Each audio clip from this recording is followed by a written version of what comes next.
like the same pose every time. So I did one picture back to back. That's a good one. Yeah. I did one also like that.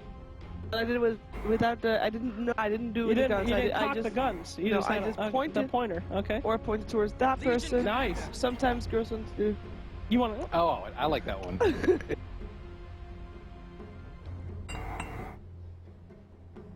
The Asian. It's that one.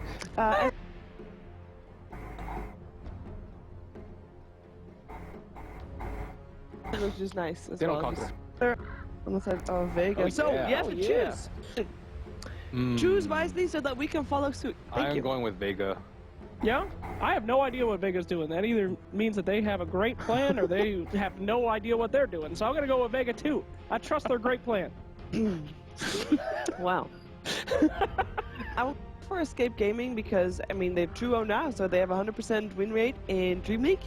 And that's no lie. They gotta win again. This is how that works.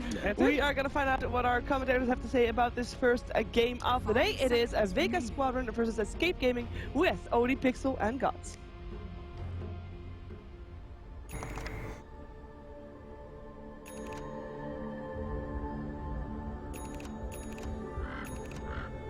Prepare for battle.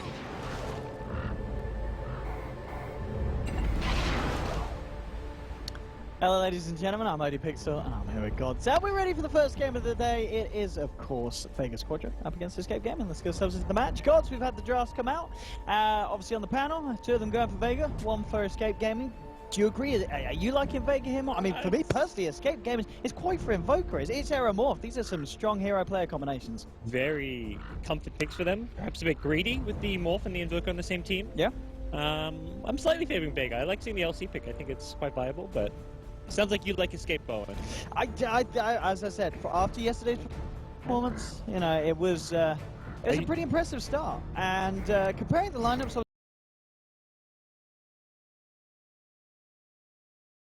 not used to seeing them as this roster. It's a little bit different, and of course, it's going to be all down to Twan, as first impressions are everything.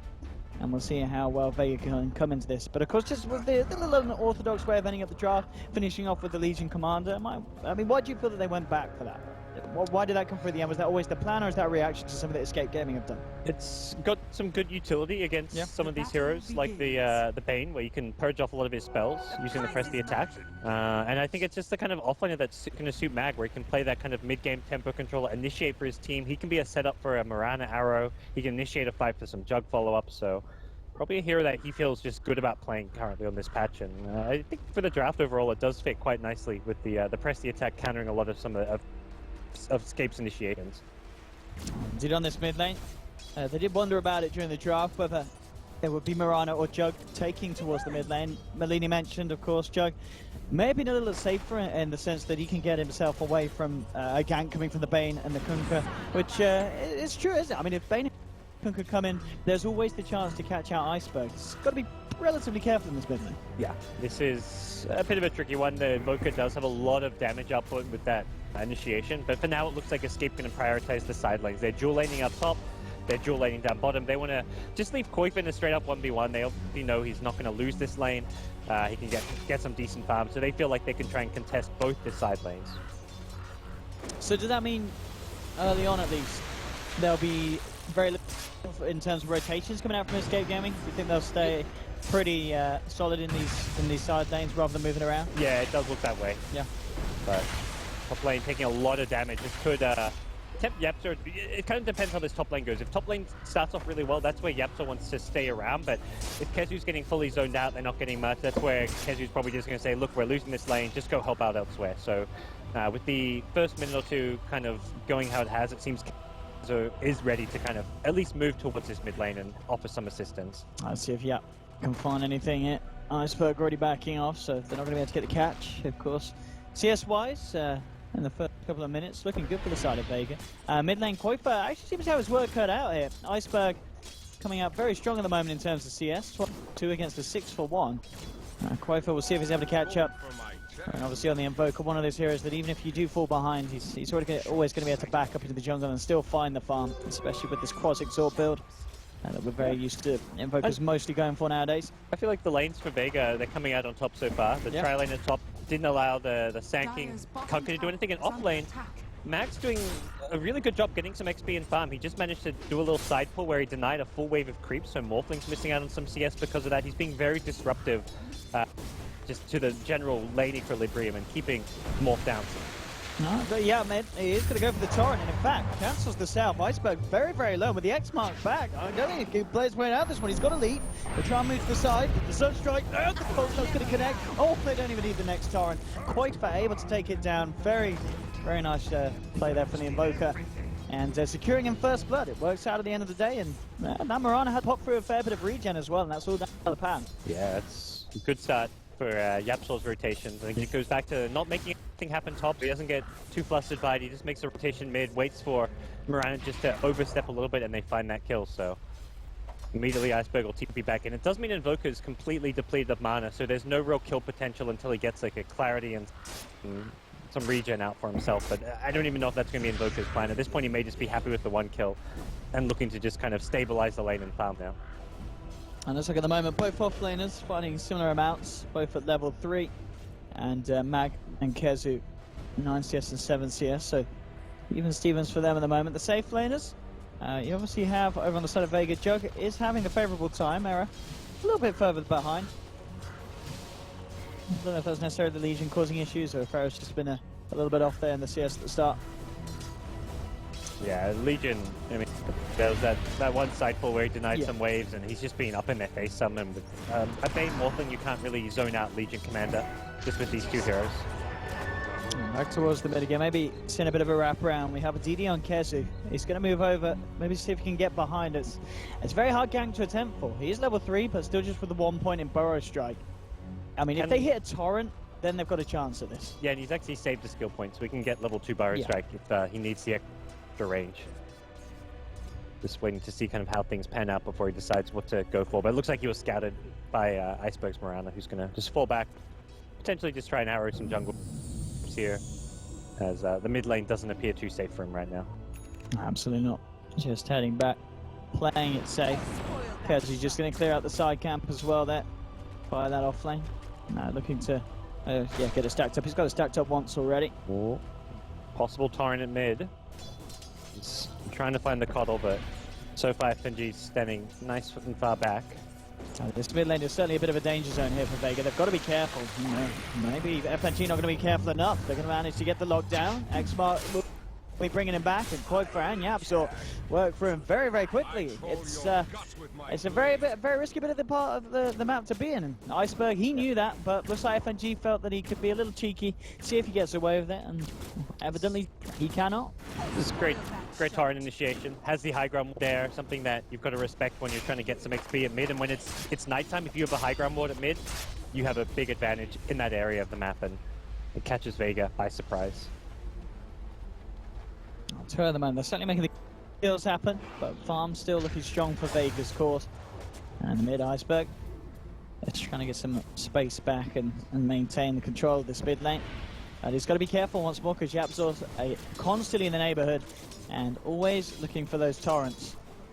So Iceberg, obviously feeling the pressure in that sense, and again, he just has to clear out away from the mid lane and look towards the top rune. He's not going to be able to grab that. Yapsor takes it for himself, and now the torrent spam is only going to get even worse now for Iceberg in mid lane. He's got to be careful. Oh, mid animation on that X as he got the leap out. That was very close.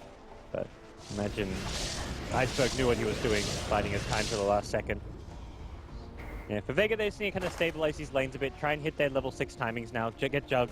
Well, he's got his Omni Slash, get him a TP so he can rotate if there's dives around the map, get Sioma his level 6 on Disruptor, so Static Storm can start initiating some fights. But early game lane stage, they haven't been able to punish the kind of greedy lineup of Invoker Morphling, so they've got to now hit these level 6 timings to make their next moves.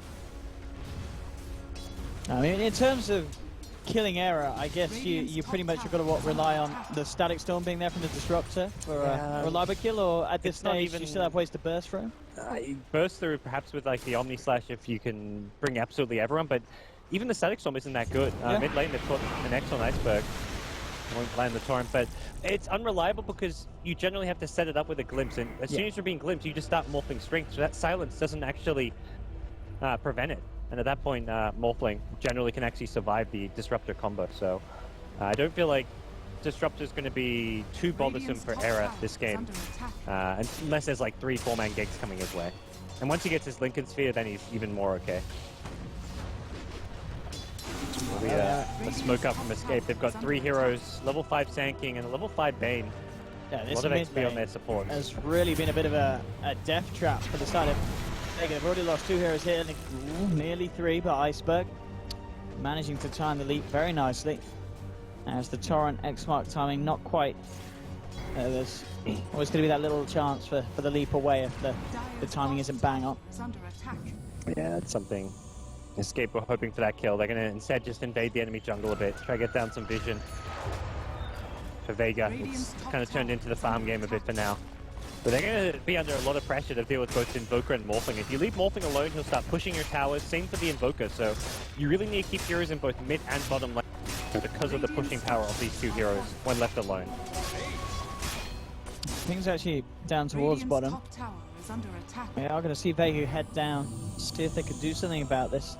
FNG and Iceberg making their ways to join forces with Mag. But already Era playing it safe, backing up to tier 2, so he himself is going to get caught out. He knows that some shenanigans are going on. Top lane, we'll see if the side of Escape Gaming can make something happen. They have the setup onto recovery. He gets the chance for the Blade Fury, but it's not going to be enough to get him out. Already nuked down too low, and the right clicks will do it. Escape Gaming find themselves the 3rd kill, and it's a big one as well, taking down the safe lane of VEGA. Era actually got glimpsed back bottom, which doesn't even really hurt him all that much. He's just back here to farm. It looked like he tried to waveform dodge it. I'm not sure if that's actually possible, but either way, he's back bottom. He can continue farming, and they find the kill with a nice setup, landing the Sunstrike, and the Blade Fury not going to save you there. I noticed that as well, Kezi was looking pretty good on the Sand King. I mean, we're 9 minutes in, and 1500 towards the Blink. So at this pace, he's going to have it at a really reasonable time. And this is where saving skill points can be really important. He's just went back for 2 in Sandstorm, which is pretty unconventional these days. We don't see that, but it's normally what, 4-0-4 straight up, isn't it? Maybe the 1 point, but yeah. Yeah, the 1 point just for the escape and the juking capabilities, but he's gone for 2. He just wanted to jungle that little bit faster and be able to jungle without actually taking any damage, which allows him to get this faster point. Top lane, getting the combo straight onto Sherman with the help of the Sunstrike, that'll do it. Very, very clean execution from Escape Gaming. And getting more money in the bank there for the 2. And Yapsor is straight out. I've got to be wary of that. But they do have, well, pretty much what Cole Disruptor, even Mirana. These heroes, you hit them with a combo like that at this stage, and you're going to be able to pop them every time. Yeah, that's really nice. For Kunkka getting solo kills. Top bottom lane, Era. Trying for a bit of a duel. Yeah. But they aren't going to be able to do it. That infused raindrops helping him out quite a bit there from the blast of the Cottle. I mean, huge nightmare dual interactions there, but they've got the way, they've got the blink back. That was actually really nice as well. That whole kind of interaction where they hit the stun, then they bring him back. So absolutely nothing you could do there. And Vegas first kill on the board, and it's a good one, taking down Era. He was already having a pretty nice time. Oh yeah. Sending him back a bit, and the Morphling was going to be the one that's going to be pretty much the biggest issue from Escape Gaming. Obviously, Kuiper, something else that VEGA have to worry about. He did hit that Midas timing around, what, the 9-minute mark, and ever since then, he's been having a very, very clean game. Mid lane's been pretty much free for him to do as he pleases. He's 1-0-3, and of course, nearly 5.5k net worth on him. Yeah, VEGA do a good job turning their killer bottom into what looks to be a tier 1 tower here. No glyph, and they might just let the siege creep get it, not risking it. Actually, Cottle tries to sink the last hit, but either way, they get the tower, they get it unscathed, so despite the kill score being in Escape's favor, it is going to be VEGA who are having the slight net worth advantage across their cores and just getting a bit more done around the map. Legion Commander especially doing ridiculously well, has 58 CS this game. Just being able to spend time in the jungle with the Iron Talon, having that constant sustain from the press the attack and the moment of courage, and he finds himself in a position to get a very fast blink to match the Sand King's also fast blink. If you want Escape Game can find it, they have Fiend's Grip as well available from Sind. I mean, if you're able to control someone and allow Sunstrike to come in, you can get the kill. Iceberg would be tasty, and yeah, he's going to be in a lot of trouble. Straight up Fiend's Grip.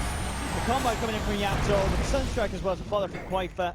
And that's the strength of Escape's Gaming's lineup at this stage. They've got such clean pick-off potential. And if Vega is split up, there's nothing they can do to stop it. The nuke damage is too much for these cores. It's so nice when you only need to have one, or in that case, 2 heroes kind of roaming around because you've got that Sunstrike burst damage. Being able to kill one of the tanky heroes on the map. And they'll follow it up with a tower as well. See if Vega can do anything about this. They're going to try and move in, but Kezu hits the first back across. They get quite back into the Static Storm. Late Fury from Recovery coming in as they chase down the Evoker. Can they save this match? Try and go for a bit of a play with the Nightmare, but the Omni Slash comes in. They've taken one. They get themselves another. Eyes towards Cinderin. Just gunned up by the Mana Leak. Sherman trying to come forward. Kezu hitting the Boat onto Recovery. Error comes across. They'll take down the Juggernaut. At the moment, a 1-for-1. Mag might turn this into even more as he goes with the duel onto Yapzor. With the arrow. Oh, they'll get the kill. They won't get the damage, though. Yeah, again, infused raindrops playing to the advantage of Escape Gaming. Overall, 2-for-1 trade for Vega. They'll come out on top. Yeah. And so they'll be happy enough with that one. Yeah, good kind of turnaround after losing the Mirana in the jungle. They take a decent enough fight for them. We do see Escape perhaps force things a bit much considering they're playing around in Invoker Morphling. I'd like to see them just kind of prioritizing a bit more getting their basic core items. We're seeing Morphling go for this very bare bones build, but just the brown boots, hasn't upgraded to treads, hasn't gone for the Dragon Lance, and this is not a good fighting build for Morphling, so Era should just be prioritizing getting that fast Lincolns if that's the build he wants to go for. Fighting with this, just Perseverance, brown boots isn't going to be effective for him. Yeah, I guess it's just the fact that we're getting the Lincolns this game is going to be pretty huge against Vega's lineup because the ways of catching them off. Obviously, Mana Leak's a little bit of an issue.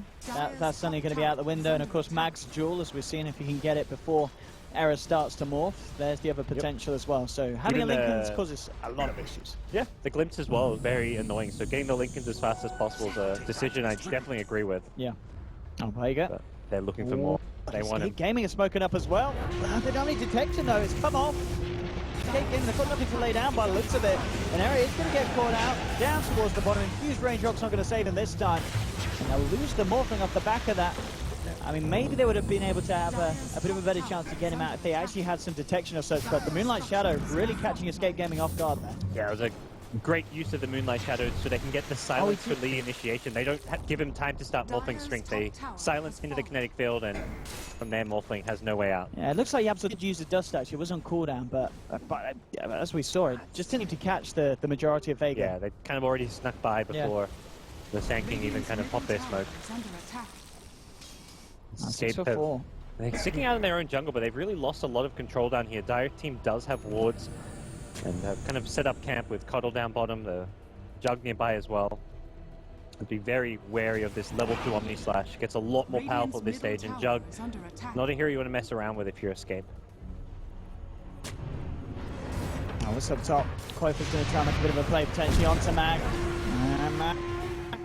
And he get his way out of this. He's going to try and hide in the tree line. Do we have a Sunstrike? No, Boke's still on cooldown, so looks like Mag is going to be saved for the time being. 6 seconds before a potential Sunstrike could come through, but I don't know if Koifer's going to try for it now. Healthy enough as it is. It looks like he hit 600 plus HP.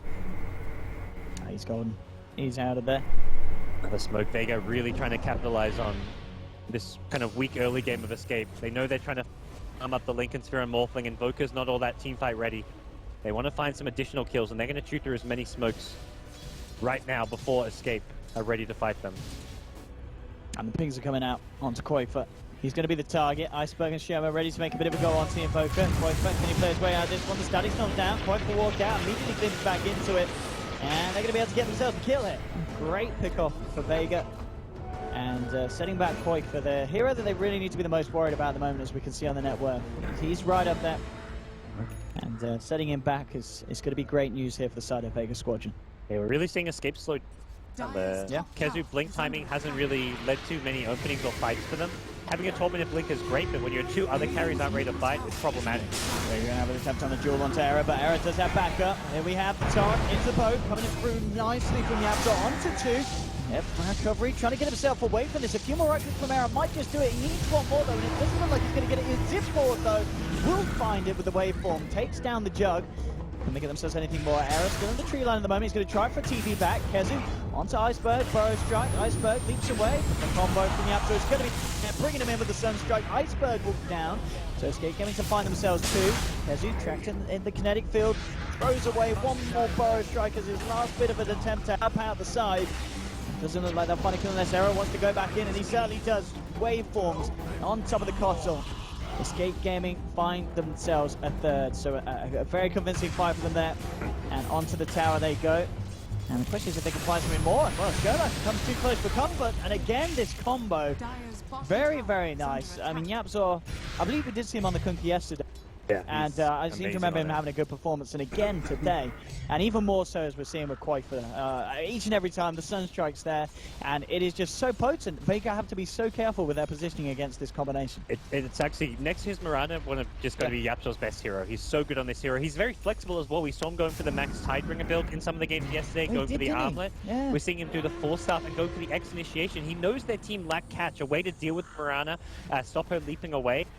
Just even some of the mobility of these other heroes like Legion Commander with a Blink, he's negating that by his play. So I don't know what Vega were thinking, initiating with a Blink Jewel on Morphling of all heroes.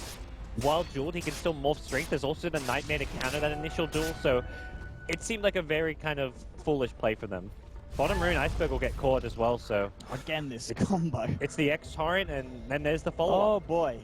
I mean, it's obviously still early days, and this game can go both ways, but I mean, it's got to be so infuriating to play against. You wonder if in Game 2 we might see Vega break apart that sweet little combo, whether it be banning the Kunkka or picking it for themselves, or the same with the Invoker in question, because Escape Gaming using the duo very, very nicely so far this game. I mean, how many kills has Kunkka Yapzor been able to get himself in? Yeah, it's 4-1-6. Yeah, 10 out of the 11. He's... orchestrated, really. And it's not just like he's showing up and doing some damage. He's the one initiating all 10 of those. He is the one setting things up for them. And, well, Escape looking good because of it. They've gotten through the early game with the Morphling Invoker, and are going to find themselves in a good place here, 19 minutes in, where they've got the Lincoln Sphere up.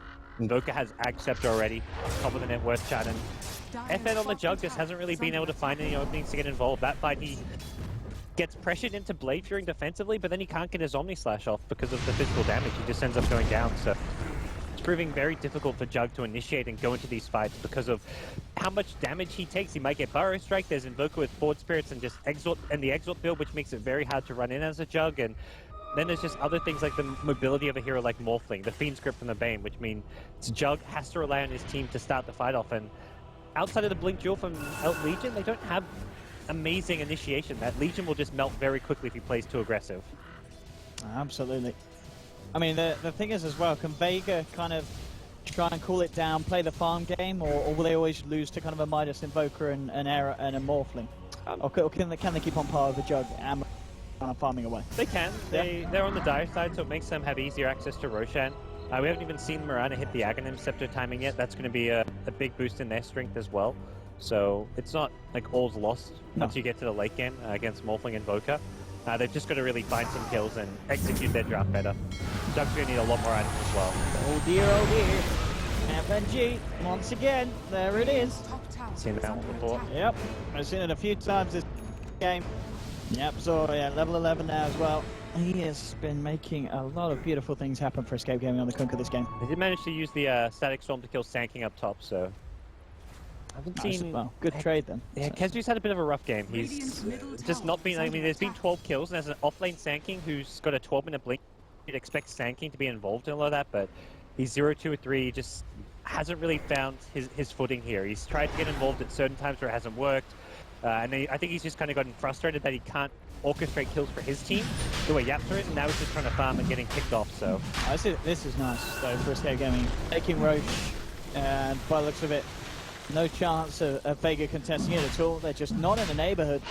This is going to be a free Aegis for Escape Gaming. On to Era, and of course already, as we've seen, Vega finding it very hard to kill the Morphling, and now having to try and do it twice in these fights if Escape Gaming starts to kick it off.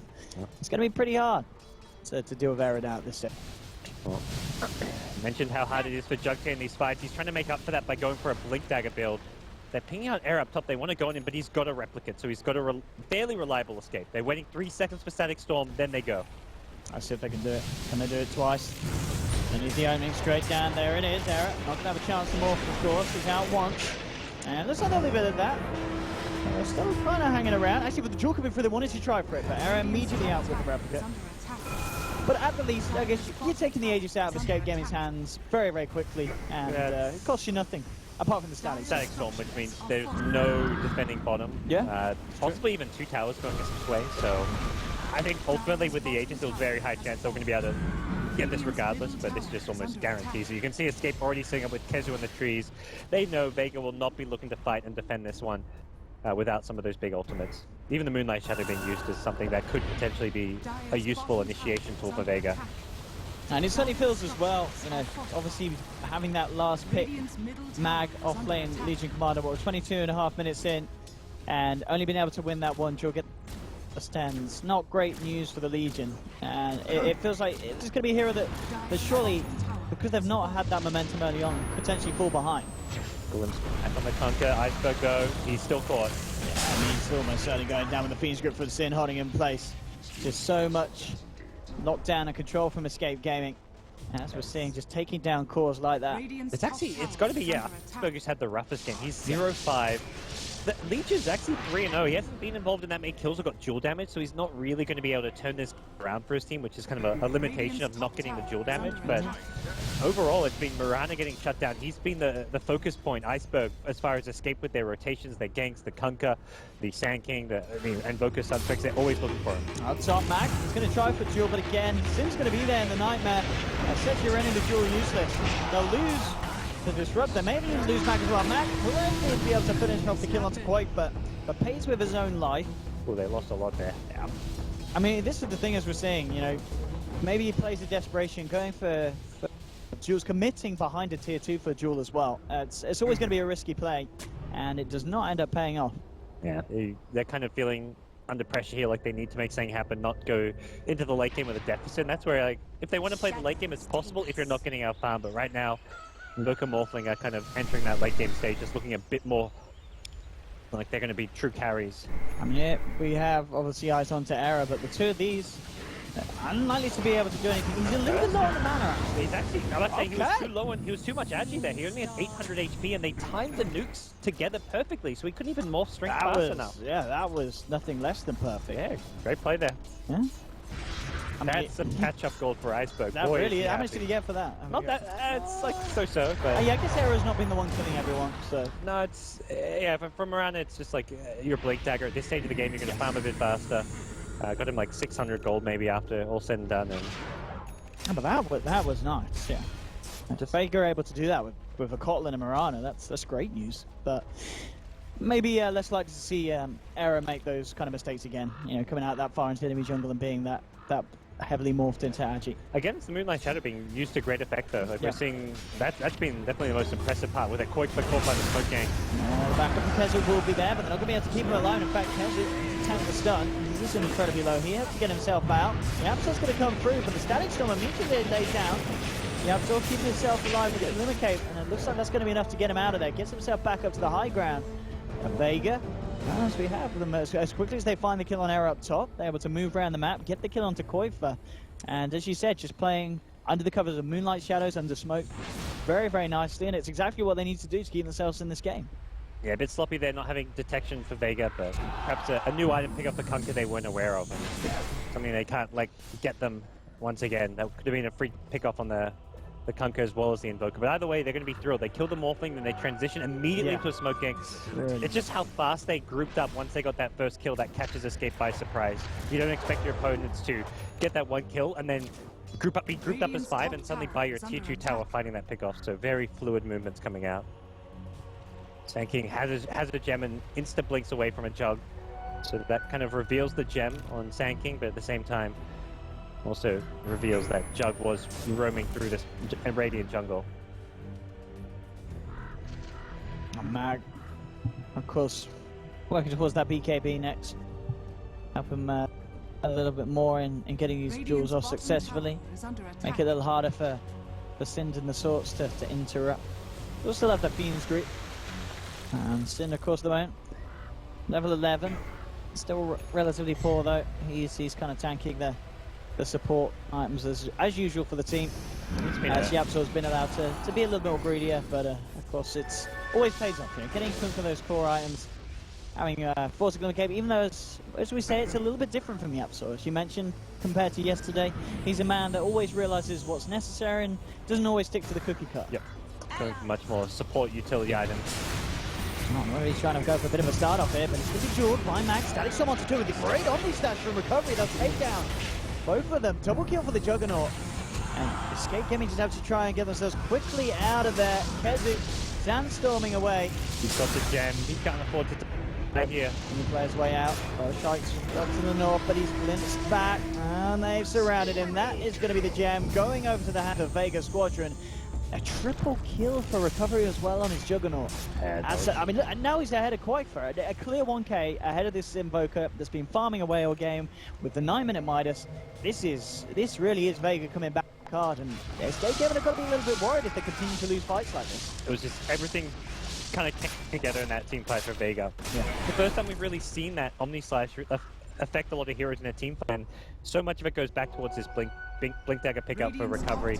It really just helps him as far as getting to the backlines, getting to the key heroes, following up the stun initiations. And Keep of the Light, another hero, hit a massive Illuminate. He did 1,500 hero damage in that fight, second only to the Juggernaut Omni Slash, so Vegas had everyone grouped up for a perfect team fight. Radiant's top tower is under attack. Let's see this all again. At the same time, though, don't worry, we can watch the live game. They're making a bit of a go on to Iceberg. But yeah, this whole fight here, you see Escape Gaming really hungry for it. The full 5 of them going in. Kezu jumps in very greedily, and this is the reaction from VEGA. Rips them to parts. The great bounces with the Omni Slash. I mean, of course, nothing else there. No wave creeps or such.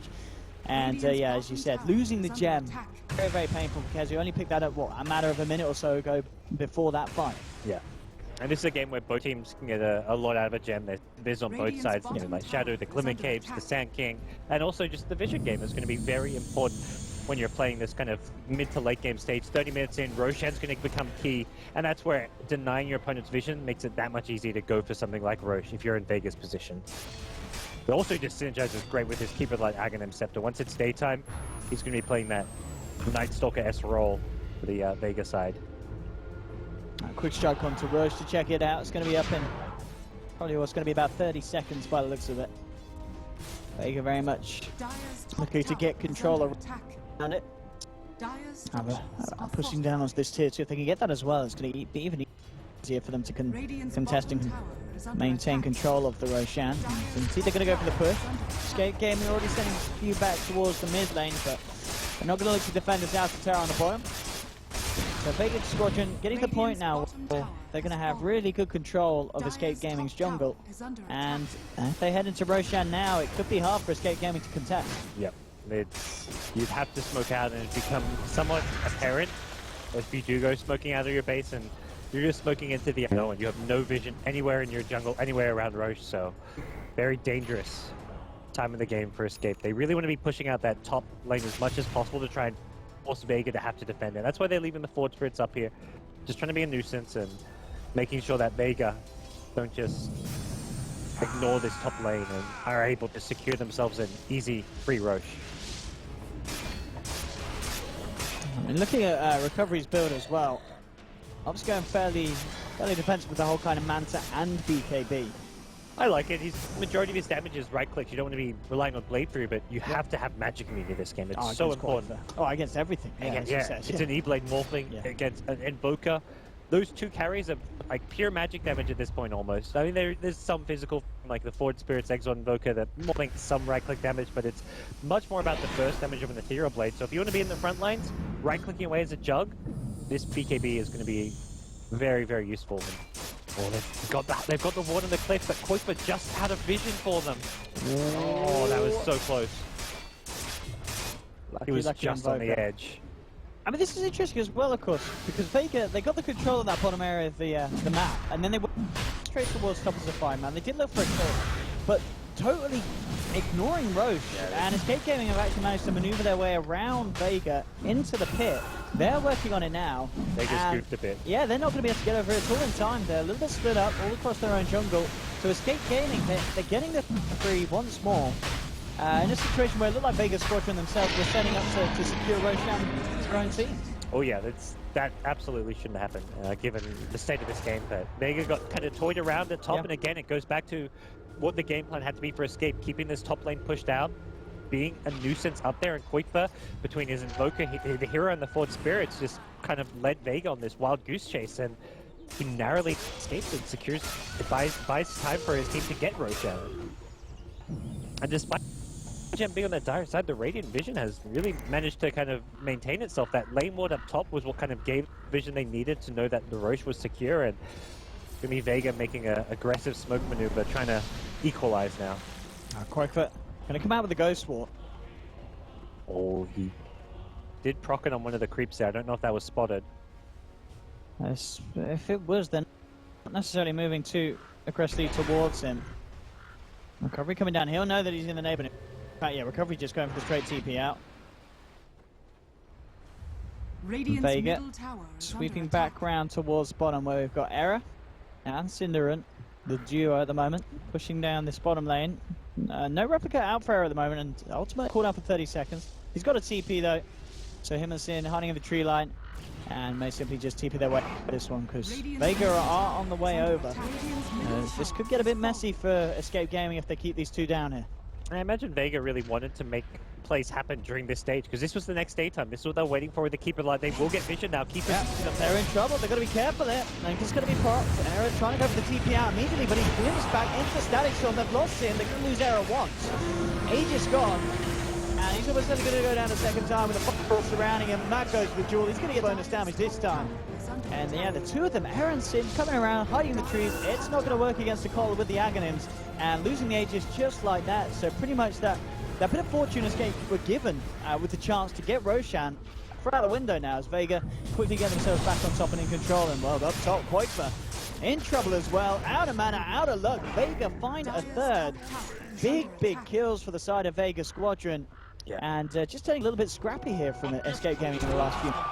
And you can see the real strength of VEGA's lineup starting to shine. They've got such great catch between the Disruptor Glimpse and the Legion Commander Jewel.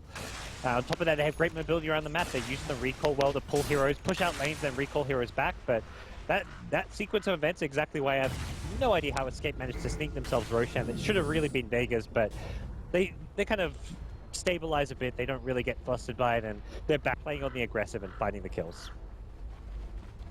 Really nice stuff indeed from VEGA Squadron. 16 to 15 overall net worth difference at the moment. Yeah, very. Look at that. Pretty much the last few engagements where it flattened off was almost when they got Roshan Escape Gaming. But other than that, 10k lead now, starting to become rather sizable. An advantage for the side of VEGA Squadron. And Escape Gaming need a few answers really. One of them is going to try to be the more BKB to help deal with the disruptors and the silencers, but you don't really want to be going for a third item BKB with the Linken's Ethereal Blade. BKB is a decent item on Morph, but something you more look at as like the late game item when you've already got 4 or 5 items to go with it. So we're seeing Morph perhaps get this a bit earlier than he would have liked. VEGA Squadron. I mean, is this a team that's going to be in position soon to try and push high ground, or do you think they themselves may wait for the third Roche, get themselves cheese before trying for it?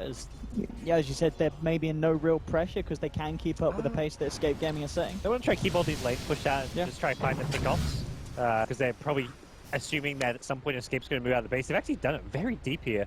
I'm not going to find anything by the looks of it unless they wrap back round towards mid. Could look to try and catch out Iceberg on Mirana, but Iceberg's got backup. The full line VEGA Squadron are there, so Escape Gaming, we'll see what the call's going to be from them. Maybe questioning if they want to try and make a move onto this. I've got the high ground advantage. Ken's going to lead him with a one-man throw. Strider with the combo down onto Iceberg. Caught in the torrent, the boat as well. He is smashed to pieces. Matt comes in with a BKB, has the blade mail up, but he's speed script, fights him on the sideline, falling relatively low, has to get himself out. Recovery Strider jumping on Sin on the back lines. They've lost a second, make that a third. Escape Gaming working out very nicely for them.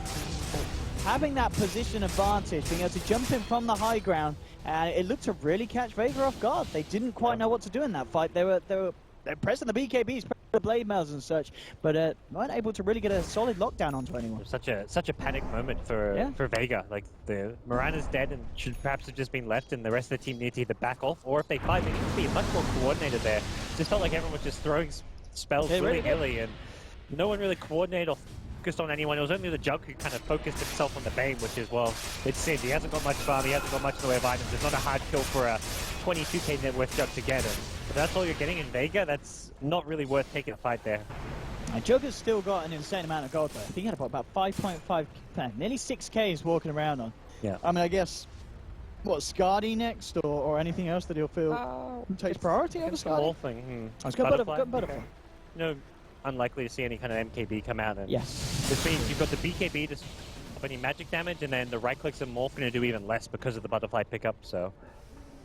And even Era can't go MKB as fourth item. I feel like MKB with BKB, like MKB is not something you want like as like a again like we talk about the BKB coming too early. MKB is not an item you want to get fourth after your BKB. You just don't have the attack speed. Doesn't give any stats. Morph is all about the stat items, so it's a really nice Butterfly pickup coming up for FN. But I think we'll see VEGA wait for daytime. They want to have that advantage from the Keeper of the Light. But that's also Escape may look to group up and make another kind of maneuver like we just saw. It's been a pretty back and forth game so far. I also feel like, okay, Iceberg's now going to go into a BKB. He really, the Mantis style just doesn't do much from this game. I think a Lincoln's or BKB is just where you want to be because it can block the initiation of the Kunkka, of the Sand King. In this case, the BKB, but there's so much magic damage flying around. BKB just the core out this game. As we've seen time and time again, getting caught out in Yapzor's combo pretty much means you're going to die in these fights. Yep. Especially if you are indeed as squishy as a Mirana minus BKB. DD on Era, 18 to 17. As she said, they've still got the cover of nighttime if they want to try and do something against this Keeper of the Light draft. But they're playing it safe, grouping up back, and yeah, looking to go for no aggressive play at the moment. Yeah, you see them grouped up and you think, oh, they're going to smoke, but they really, perhaps more so just waiting for daytime. Yeah.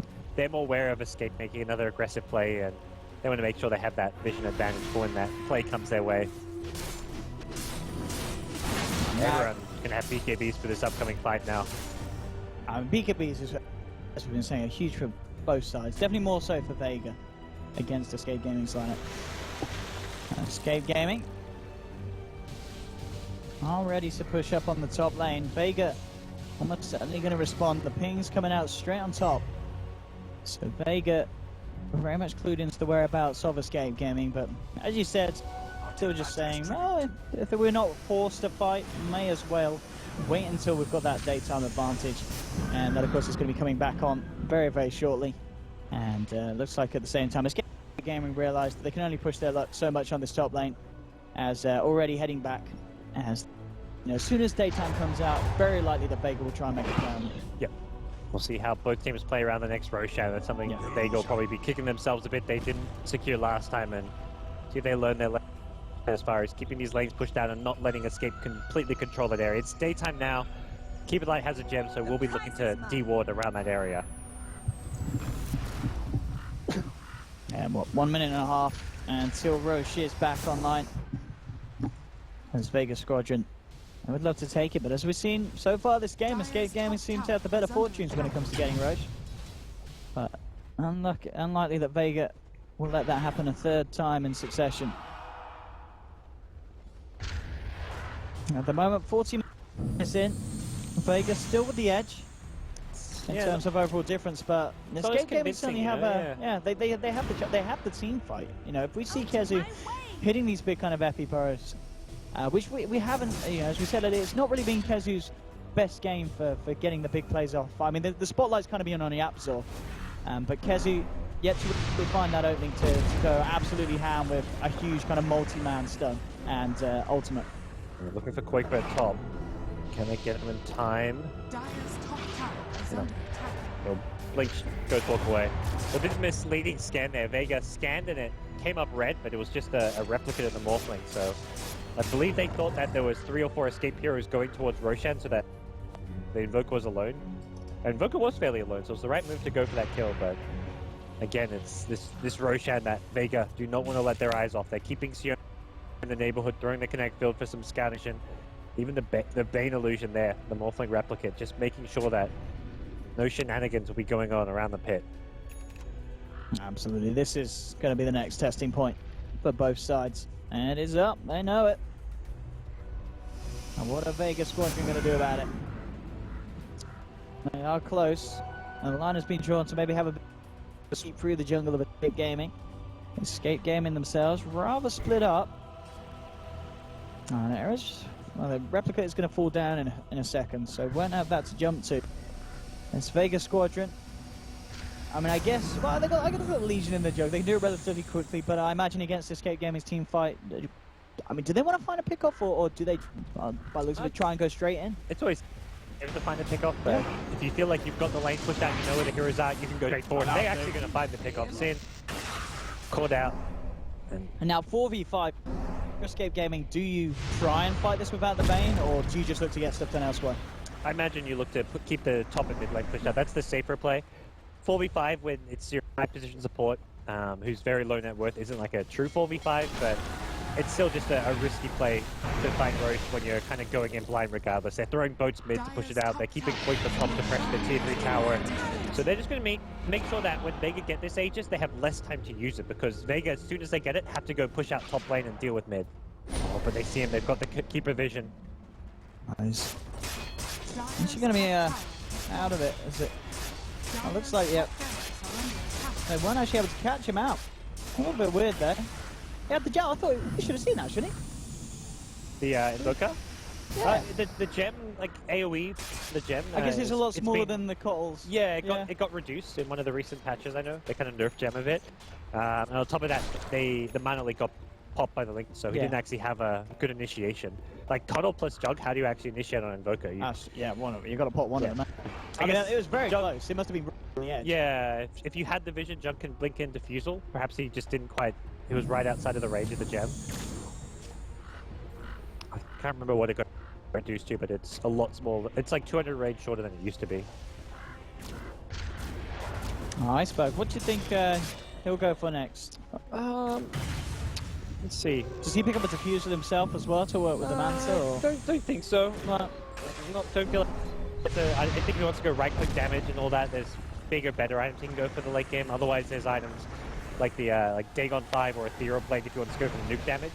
But with all the BKBs flying around, Morphling, Sand King, Invoker might. I don't think Invoker really has room for one, but could theoretically replace the Midas there. A Dagon 5 build just doesn't seem as appealing, so he could go for a Butterfly as well. Mjolnir's always nice. There's Manton, Morphling. You just got to keep these lanes pushed out. And it's just like kind of nice right damage, but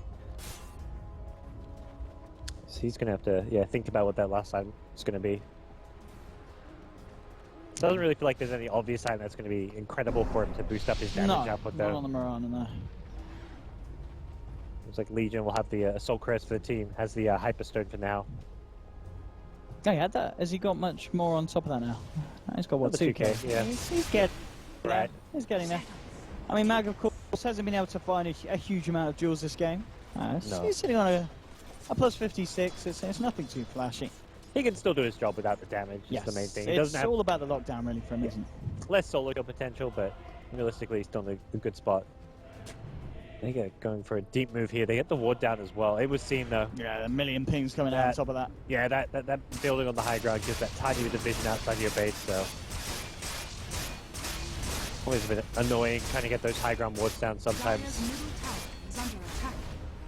That's for the time being that Escape Gaming will continue to try and push out the bottom.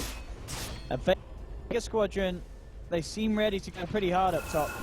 Full 5-man here. They could slow siege it, send Manta illusion from Jug. He could late hit the tower as well, but it'll be a very slow siege. The problem with slow sieging is the push is coming ultra on the map. The split push from Morphling, potential DN from an Invoker is very threatening because Morphling Invoker push incredibly fast if left alone. I got Quafer heading out with the Ghost Walk. Maybe seeing if he can find any kind of catch. It's not going to be the case though. VEGA Squadron immediately backing out. Yeah, both teams irrespectively avoiding any full-on team fights at the moment. I mean, obviously a little bit more understandable for Escape Gaming with Vega having the Aegis and Cheese at their hands. Yeah, it's just at this point a bit of a stalemate. Neither team can take high ground. Neither team particularly wants to take a fight. Escape because of the vision disadvantage, and for Vega, it's just a matter of not having the ability to catch these pesky elusive heroes. Morphling and Invoker just have great mobility. From Invoker being able to Ghost Walk max movement speed away from anything. He's got Blink and Lincoln, so your initiation gets taken away with the Lincolns. He's got the Blink to escape, so both those two carries on Escape's side are just too hard to find and lock down. Era and Quake were playing very well this game, at least as far as the last 15-20 minutes go, with keeping these lanes pushed out. Yeah. Just being very pesky for Vega. And then whilst this has gone on, Vega just heading back into the jungle really in recovery. Still obviously at the top.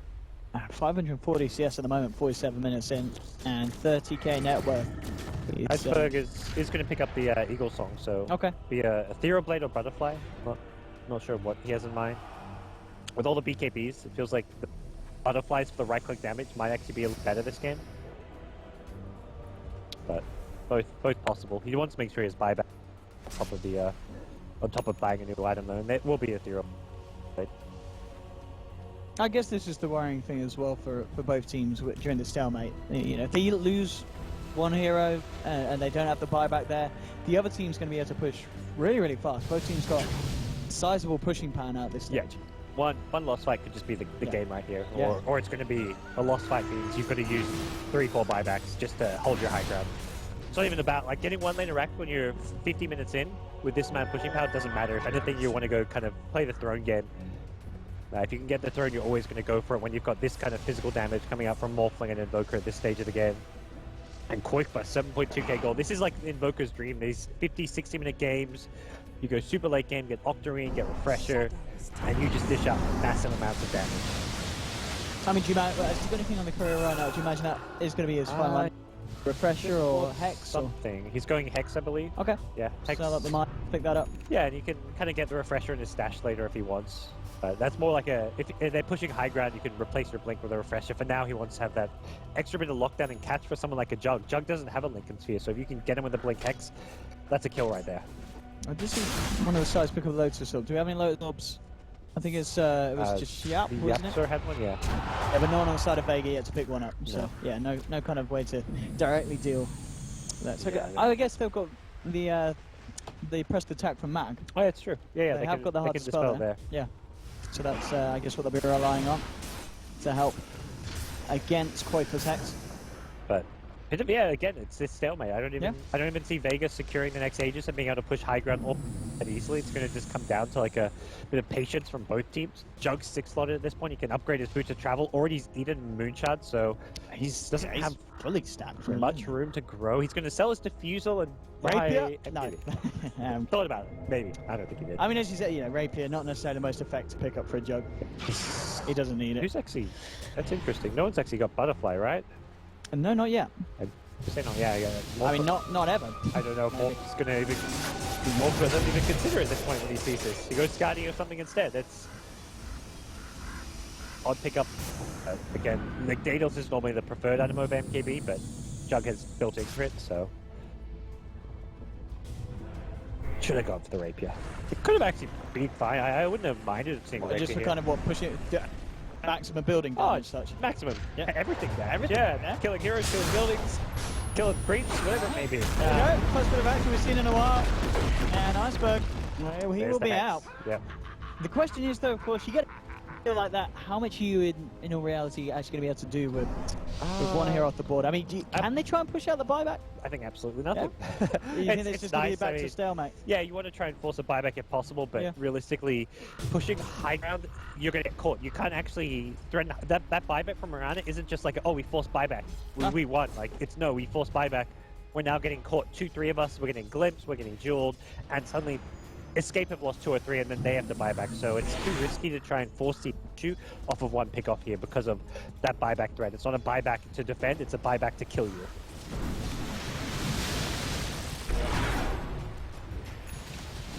Escape indeed. Not in any position to capitalize on that pick-off, really. Jug just buying everything for his team, buys a gem, Tombs of Knowledge, Ward, whatever it may be. I mean, he bought a triple Tomb of Knowledge. I guess just now gets disrupted to level 16.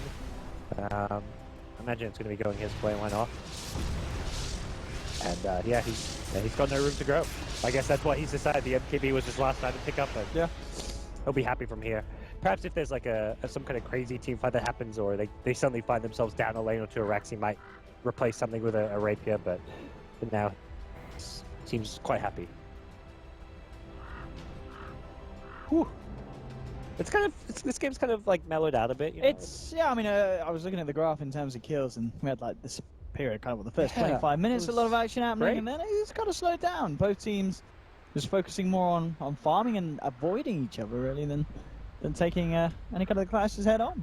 Yeah, it's the position Escape found themselves in, and I think the safest way to play this game for them when you've got this Wolf and Invoker who they're not unkillable, they're almost uncatchable.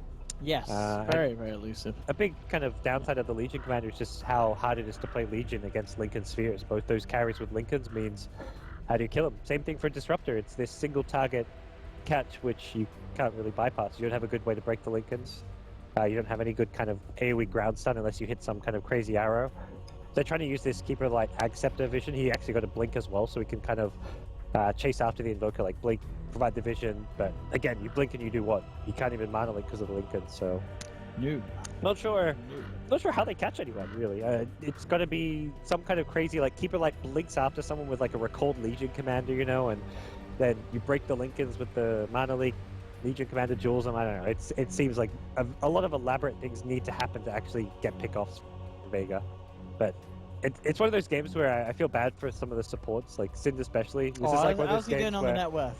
It's not even. Oh yeah, the net worth is bad, but it's like Sind. It's like, what do you actually do in this game? What's your job? Your job is like do nothing. Like it's up to your team at this point. You've done your job. His job was fulfilled in the first 30-40 minutes of the game, and now it's the mobile heroes who play out the late game. If you're a Bane in this 50-60 minute split pushing type game, there's not a whole lot for you to do. He's done an amazing job countering the duels with his Nightmare, so he just has to try keep being in the right position to keep doing that, but he doesn't get to have fun and roam around the map with a blink dagger like Sank. Like Sank can still play. We saw him at top using his epicenter, finding kills with the Invoker.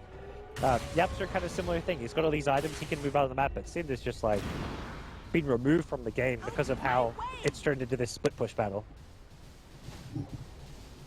Roshan back up once more.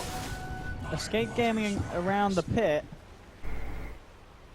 Maybe thinking about it, but no vision, of course, at the moment on the whereabouts of VEGA Squadron, so a little bit wary. Not even a huge objective anymore. We're kind of at that stage where Roches stopped mattering as much. And the heroes who would take the Aegis is more like probably the Sand King you see take an Aegis or Cheese.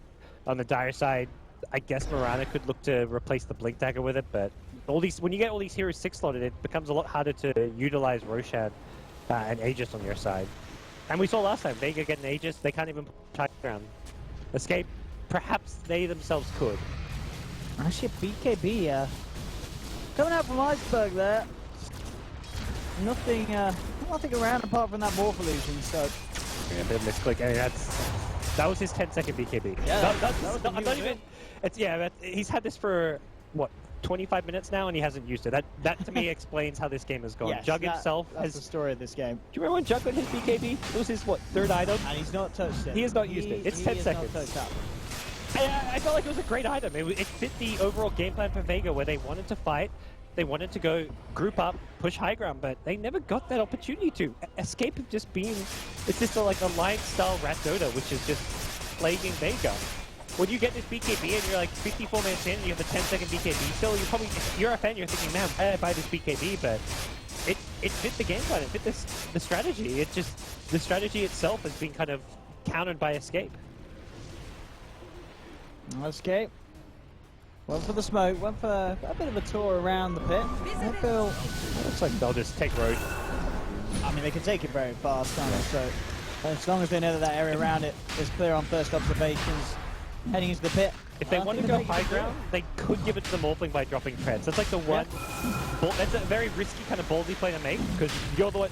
You're not your strongest when you're just grouping a 5, forcing high ground, but they're going to go for it. So Giving Era the Aegis really to me signals that Escape consider themselves ready to go. Oh, Singh gets the cheese. There we go. Doubled his net worth there. This is... Oh, Oh, he got the treads too. That's an item he hasn't seen much of. there we are. Back into the base for his buddy. Now Quake's biking in the tombs. Both teams being nice to their support players. And Koifer, of course, as you said, I mean, I imagine with that gold, he'll just stockpile it until he's got enough for a refresher and buyback, and then just have that refresher as the backup plan. Yeah, seems solid, and then he can kind of TP back in, or if they're ever defending, they can replace a blink with it, use it, drop it back in your stash, pick up your blink. But yeah, very, very useful kind of late game hero to have at this stage. But at the same time, like, this is also where having those 10-second BKB still means Quakefer. Normally, you think 60 minutes in and your Invoker, amazing. BKBs are down to 5 seconds. You're going to have a great time in teamfight. No. There's just been no fights. There's, as you said, the only touch of one has been the misclick. And I think, sorry, someone else was down once. But yeah, at least 9 seconds on all of the cores there. I mean, the last 20-30 minutes has been, what, one pick off at top with the Invoker Hex and then the pick off on Sind around the Roche pit to secure the Roche for Vega. Yeah. That was like 20 minutes ago, so that's really been the only 2 kills we've seen. And it's become an interesting game, but if this was chess right now, you'd just be calling it a stalemate. Like, all right, it's a draw. Let's go next game in your best of whatever series. But this is Dota. Someone will come out on top. Just gonna be a matter of finding that breaking point, waiting for a team to slip up, and often, like, you kind of play this late game. It's all it takes is one kind of big mistake, or it's all about mistakes, or a bold call. Sometimes you have to play fearlessly, and you make that risky call. And it looks like Vega trying to do it up top. They were calling in heroes one by one. They are hiding in the trees. They've got tunnel vision too. They see stuff. They don't see anything other than Koifer. He's got no Aegis. But he does have a full team behind him. Where's the next recall? It's in 2 seconds. Here we go, boys. Oh my gosh, this is insane. Are they actually going to do this? The tree strap. Here we have it. And in on Quakefer, the land of jewel ball. With a 3-man bonus strike. Here comes the point on one. The BKBs around. Already, they found the kill on Quakefer. Looking for more. Can they get it? He's going to come out top. Sherman falling low. The Omni-Sass coming in from recovery. They'll find Sin as well. That's going to be a double kill for the judge. Eric trying to man-fight up against this one. But Mag, he's... Oh! Going to get an adaptive strike to the face. Mag down. Buyback from FNG. And they kill the Morph the second time. Now into land, Kizzy coming back in on like 0 health. He's going to pay for that. He'll die in the midst of it all. They do kill Mirana. Era, he swallows that cheese, and now recovery trying to get away under the cover of Blade Fury. Shimmer Slayer and FNG trying their best to hold back the Morph, but FNG brought back into the Torrent combo. The Absol finds himself another. So Vega now with 3 down. Escape with 3 down as well. Great. Well, again, you got to make that ballsy call sometimes. Vega went for it. They kill the Invoker at the start of the fight. And then you can enter that interesting stage of the team fight. Does Invoker want to buy back? He had buyback. He could have used it there. He chose not to. There was just one buyback used there, wasn't there? Yeah, just the keeper, I believe. And it's the safe call. It really, that decision from Quakeman not to buy back is how they play this entire game. Always make the safe call. When you could contest Roche, don't contest Roche, go split the lanes. You could buy back and try win the game by winning the team fight. No, just wait for your respawn and then reset. This is going to reset the game. We're not going to see any key buybacks used, just the one support. And neither team going to really progress off of that team fight. We're just going to see things, again, stabilize. Both teams going to kind of go back to trying to get down some map vision. No one has any good wards up. They're going to need, I think, another... they've still got the Gen 1 Disruptor, so no crazy developments off of that. But it was fun to see the play coming out from the keeper up there at trees. And you can see Vega starting to get creative. They're starting to kind of come up with some ideas of how they can break through Escape. Problem is they just couldn't quite win the ensuing team fight. And the Aegis on Morph was actually the reason why Escape actually gets saved there. If they didn't have the Aegis there, Morph dies, and that's where Quakefer, well, Era perhaps have to use buybacks. Yeah, absolutely. Yeah, this. I mean, it's the thing as well. You know, when Roche comes back up, which is still going to be quite a bit of time. Yeah, about 4 minutes or so, and so we'll see how long that spawn's going to be. I mean, this is one of the games where it very well be that we do see both again wait until it's back up. Vega, go for the smoke. I guess, as you said, realizing that if that Aegis wasn't there, they could win the team fight. And this time around, the Aegis is gone, of course. So if they can get a good jump, they can certainly have a good attempt at taking them down. As we saw, just the BKBs coming massively into play in that last fight, rendering both Yapzor and Kezu Even Koifa, of course, very limited in what they can offer in the team fight. I think FM was just excited to get to use his BKB. It's probably been waiting all day to press it. Did manage to be a whole unlike the Mirana. Oh, error. Ooh, error. Come in. Okay. Yeah. He's good. Can't stop that. No Yule Scepters. I think Vega were aware of that. This is where late game against the Kunk can be so annoying because of that X-Max. You can just send in someone like the Morphling, or you can go back to defend the split push. And I mean, I guess that you could argue you obviously escape game and a Kunker for that reason, and Vega, they've got the Cottle to kind of get lanes pushed out and brought back. Obviously, a little bit more reliable, I guess you could argue, for the Kunker, but he's capable of pushing out lanes nicely across the map. Actually, going to see, of course, the first bit of racks going down. The range racks are gone. And, as you can see, the Shimera, the melee racks falling very fast. we talk about they get creative, Escape is starting to get creative. They've got new ways to rat, new ways to be annoying. They're just gonna X marks the spot with Morphling to victory. All right, they rinse and repeat on the other lanes. I mean, how do you stop it if you're Vega? You could get a Yule Scepter. It's still not 100% a counter. You have to time it towards the end of the X to stop the pullback. And you've also got to break his Lincolns, but I think at this point, in the ultra late game, if there's a chance you kill Morphling because of a Yule Scepter pickup, buy a Yule Scepter. Someone like Sioma Disruptor perhaps gets that. Keeper could look to build into it, but yeah, Yule Scepter seems alright. Sin finding a Fiend's Grip onto recovery here. Backup coming through, but they've already splitting apart. And in fact, Yap's we want to pay for this one. Sin tries the TP out. He's not going to make it. They'll chase down Yap, so they're not going to be able to find him. They'll continue to move forward, but Koifa's there to help with a bit of backup as he lays down the ice wall. Iceberg has to pop the BKB and continue to chase forward, see if he can find anything. It's not going to be the case. Just into fall. Yaps are hiding the tree line. They found him. They've got the vision with that high ground ward. VEGA Squadron will get it. As on his deathbed there, Sin to ping out the ward indeed as they realise it was there. Yeah, that's and Gem on nice the deck. Kill. Did they? Yeah, they realised. You know, of course, they're still in the cover of the ward. Yeah. So they'll be able to grab that back into their hands. 62 minutes coming on. 23 to 23. I don't know who wins this game. I don't know who's even ahead right now. Racks don't mean anything. In terms of numbers, oh man, look at that. It's back to exactly 0. It's right bang on there in the middle. If everyone's 6-slotted, it's going to just get turned into crazy late game Dota right about now. Are we going to see a rapier this game? Is there anyone that picks up a rapier there? Yapso. Theoretically. FN's got a huge amount of money. I guess Kunkra eventually, if this game's going to go on for an amount of time. Or is that... No, he can't. He doesn't have the items to support it. He's gone pure defensive utility with Lotus, Lads, Force Glimmer. Yeah. If he had like the Daedalus, then yeah, you want to rapier with that, but he's committed. He's chosen his path, and he's on the support path right now. Roche, back up in 45 seconds. I mean, as you said, though, previously, it's not really as big of a deal as it was earlier on. No. As teams, even with the Aegis and Cheese, not really being able to get a lot done. And there's just so many slot limitations here. Top lane, they've gone in, TP into a blink. This is nice as well if they could get away with this kill, bring a recovery down low, but he gets the touch spot. He's got the moment to actually work, gets enough to catch him before he rolls down. Sand King going to be gone. Recovery keeps himself alive. And we're probably going to go back to the game. Hitting a bit of a stalemate. They've lost an SK for 70 seconds. Will Vega be able to do anything during that time? Maybe they'll be able to get Roche. It is going to be back up very, very shortly. But unlikely to be able to push the lanes all the way out and put too much pressure on Escape Gaming if really, this game... Really nice attempt from Koifa, the Sand King there. They were very close to getting a jug. That's the kind of big signals you have to go for if you're going to be able to win the game. And at some point, you're going to be like, okay, let's try and end this. We've got one lane of racks.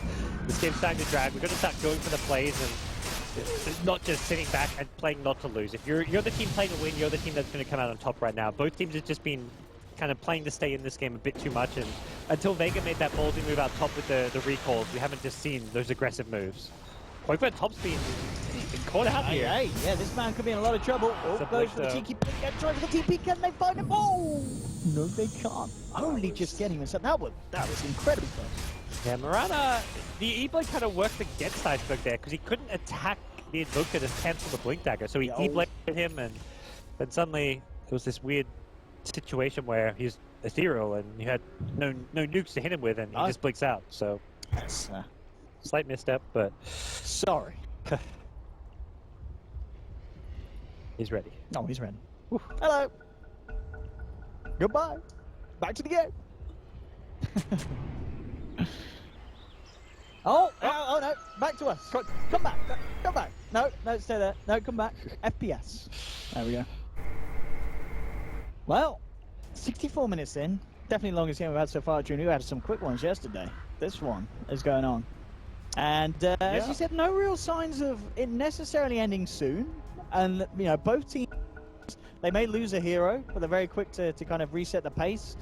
One hero down, there's not going to be enough for really the opponent to get too much done. I mean, we pretty much need to see a team making a mistake, going out with 2 heroes, losing 2 heroes, then maybe the opponents are able to do something. But other than that, it's proven hard for both sides. This game is going to end with a dieback. That's basically how this game ends. So a team is going to make someone's going to make a ballsy call, and if it works, they'll force a hero to buy back. They come again, the game's over. If it doesn't work, it backfires, then suddenly they've got to buy back, and you lose a game off of it. But it could end in the next 5 minutes, it could end in the next 50 minutes. Impossible to call, and that's kind of sometimes the beauty of Dota.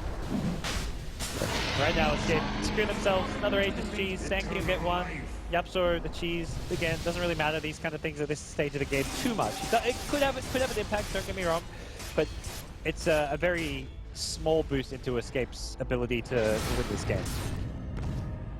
It doesn't mean you suddenly got an Aegis on Sanky and you're thinking, let's go push high ground. It's not going to make your carries, your Morph, your Invoker any more potent.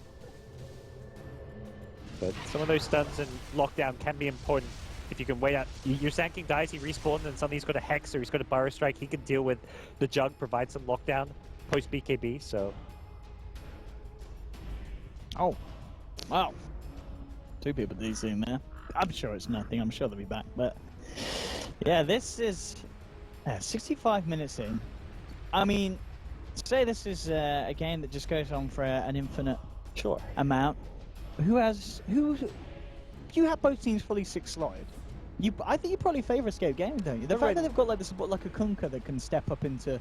Yeah, Kunkka could replace all his items and get other items. They have no counter for the X really. Like again, they need to get a Yule Scepter perhaps. Maybe if the Disruptor gets an Axe, that could be a nice bit of a step up into what Vega can get done. Or even that, would you say is not?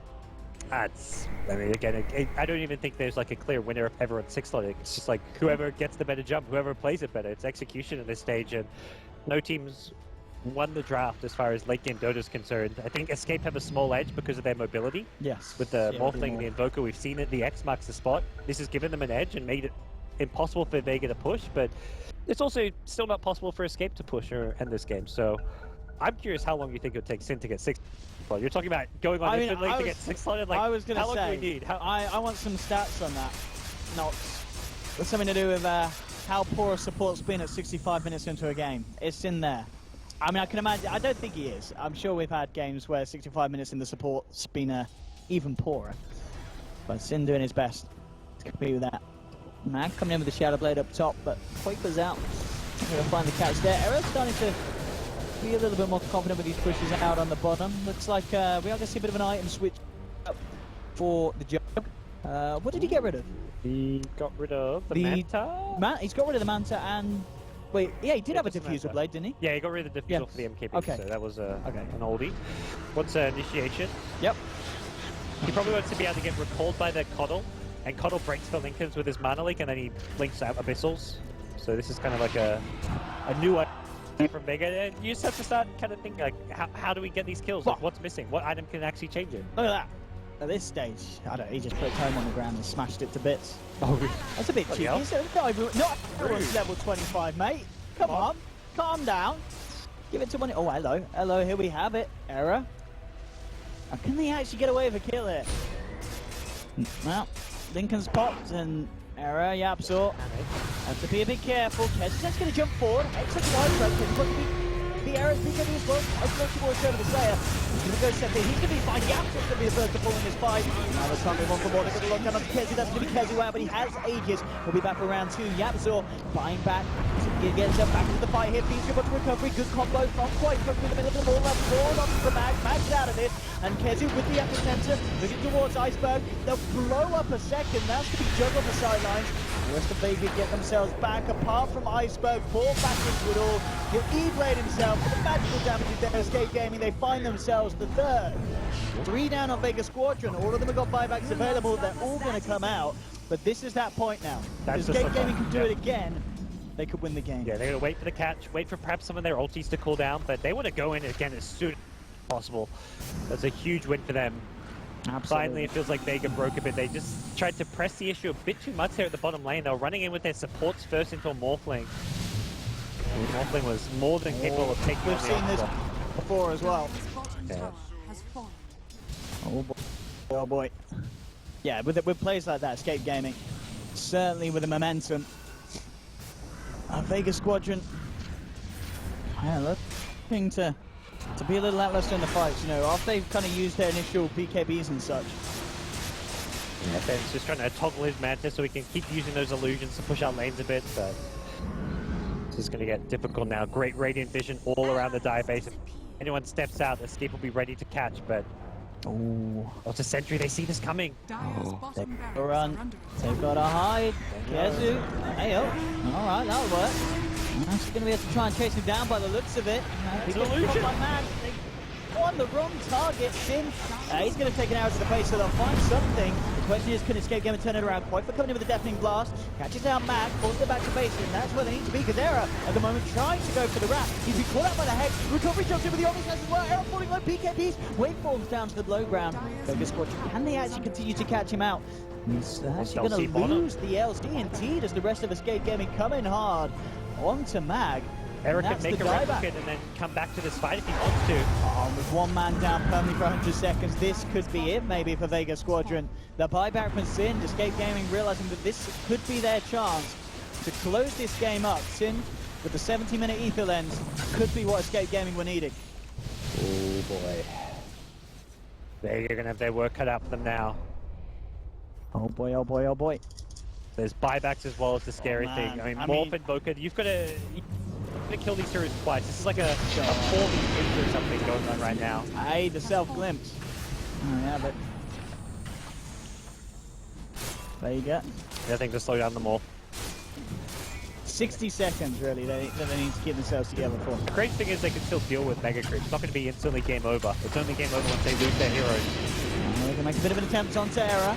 Era's going to get pulled back. They do a nice static stop on the back lines of it all. In fact, they're going to be able to find Yapsa with the Era. Wants to tease it towards Iceberg. But look at the damage coming out for this Jug. Era has to wait for himself out of it. They're going to look for the chase down. They've got eyes on Era. The BKB comes down. With the Death Grant from the Hydra. Trying to hold Vega back. This is coming to the episode of Burrow Strike onto FNG. FNG full in level with the Moonlight Shadow. He's going to be able to keep himself alive. They've lost him as well. They are going to lose Era. Era's down on the Morphling.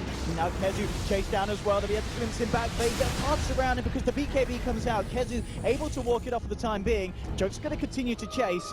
Can they get themselves something else out of this one? Looks like Kezu. He will get himself out just. No arrow. Still on cooldown for Iceberg. If he could get close enough, that was almost another kill.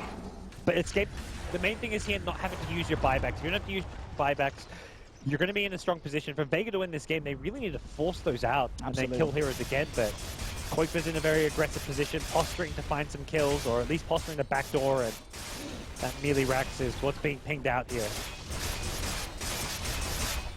He's got to be careful. I mean, surely, as you said, at this stage of the game, throwing your life away for mega creeps isn't really worth it if you're in the Invoker. It's if you die as the Invoker getting mega creeps and then Vega tried to 5-man push and you have to buy back, you only have one life to defend with.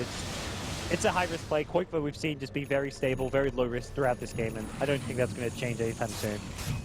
whoa! He's Come now, Koipa. Oh, mid lane. Kezu. Look at the chance to BKB. Backup's coming through. Joining the force. You have the Jug. Woo! That fling dagger. Kezu just getting himself away. tried to get a catch with the Connect field vision, but didn't find it. 30 seconds and Era's going to be back up. Oh, there we go. Cinder regularly gets sub 200 GPM games in losses. In wins, however, is one of the 16 players dispatched to win a game with sub 220 GPM. Is he on sub... What's he on at the moment, GPM-wise? 205. He's 205. There we go. New record. But look how many... Yeah, he's got, what, 34 trees. He is really being treated by Koipa today. Just put him everywhere, and why not? You've got the slot for it. You just put a sentry here, put a sentry there. And that means the gem is not always going to be where you want it to be, so... Just make sure you have that detection for the Moonlight Shadow at all times. If you lose the game to an Invis hero, that's... You're not going to forgive yourself. Hello, Juggernaut. Koipa going to jump in. Can be backed up there by Legion with the Dispel. to help Recovery get the chance for the BKB and back to base, but BKB on now for 50 seconds. We'll see if that's going to be any kind of opportunity for Escape Gaming to abuse. Discipline from Jug, not just wasting an Omni Slash kind of thing there. Opportunity to see a Jug just BKB and try to turn it around, but you were never going to kill an Invoker in that situation, so making sure he still has it for the team fight that's going to be breaking out. And of course, this is pretty much the last minute and a half that's truly the risky territory for Vega, because in a minute and a half, 3 cores will have the buybacks back and available. Legion's a little bit short of gold at the moment, but yeah. This minute, 20 seconds, if Escape Gaming can get something done, it's going to be huge. If that minute passes, we're going to be reset back to the position we were before. Yep, or it's 10v10 Dota. Yeah. Well, some heroes point at buybacks, your Banes, your Coddles, your Disruptors. Wolfling trying to get Megas. There we have. He works on the bottom lane and the top lane. There's no reason to... I'll just play it safe and go for that again. They played around it last time, as we saw quite nicely, where they were able to get the Disruptor on the back lines, hit the Static Storm to the point where the Morph was getting caught back into. That's one of the ways that they can play around it, but of course that just requires some really, really good positioning from Vega. Ready to go again. Just scouting for vision. Yeah. Imagine we'll see further X-Assault soon from Era if he wants. 30 seconds, yeah, it's pretty much past that danger territory for Vega now. The fact that the cores are going to be able to have that second life. He gets Glimmered, he gets Alacrity, he's got everything he needs. To get the range. Oh, and maybe get a cold. Exit him up, brings FNG down low, won't be able to burst him. Actually, BKB. Not sure that's entirely necessary, but you need to be a bit careful now. Buyback's back on Vega. Yep. We could try and take the fight here, but it was BKB just not get disabled to guarantee that he got the range racks, I guess. One step closer to Megas. Megas makes the game easier, but not over. Still curious to see if Jug upgrades. Okay, just as his Manta Cell still sitting around. Doesn't want to go for any kind of rapier just yet. Oh, well, okay, goodbye, Colt. That's a buyback. Yeah, that's not going to step back in, but if he gets him in return, Vegas to be huge, yeah. Being looked towards, going in the shadows for a match. That's going to be able to take him down. That's Hera out for 100 seconds. He does have buyback, and Sin, well, he's still trying to play around with this. He goes for a beast robot recovery. Buyback from Era, but Sin, he's shot down. He's out of this one. The boat goes through. It's not going to land onto anything apart from Iceberg. Can they actually finish him off? They come in, hex him up. Era getting the right sticks down. Good definitely blast, forcing the rest of Vega back. Era can't afford to die here. He's got no buyback. He's thinking of the Iceberg, fall back into the torrent. Is BAB still on cooldown? There's the first X. He gets a chance to be able to back away from this over the Abyssal Blade. Just got to catch his out. 90 seconds on the sideline. The Omni Slash going through recovery. Hitting some good bashes onto Kuiper. Not enough to finish him off. They really tries around Era. Era cannot afford to go down here. Will be a back and forth because he does, but he's left alive. Limicate, loads of sword up as well. He turns around, shotgun to the face of the Miranas. He's out, and now with the card onto recovery. He's out of mana, maybe out of luck as well. Corpse surrounded by Escape Gaming. He's down, but recovery buys back. Shoma, nuked by Era, gets himself a triple kill. He wants to make it even more. He gets himself an ultimate. They close it onto Iceberg. Iceberg, he's down as well. And this could be it. Vega with 3 heroes out. None of them in buyback. The big worry, of course, being the fact that Morana's down for 2 minutes. And recovery's going to DC, and that could be a bit of a rage DC as GG is called. It's all over. 75 minutes in. Escape Gaming taking game 1 and holding their composure perfectly, to be fair. And no, just a few small positioning mistakes at the end. You get that ultra late game where it's like, what's going on? Coddle just steps out his base, gets blown up, and a Coddle not having buyback is, I mean, he don't expect that buyback, he's a support, but he can't afford to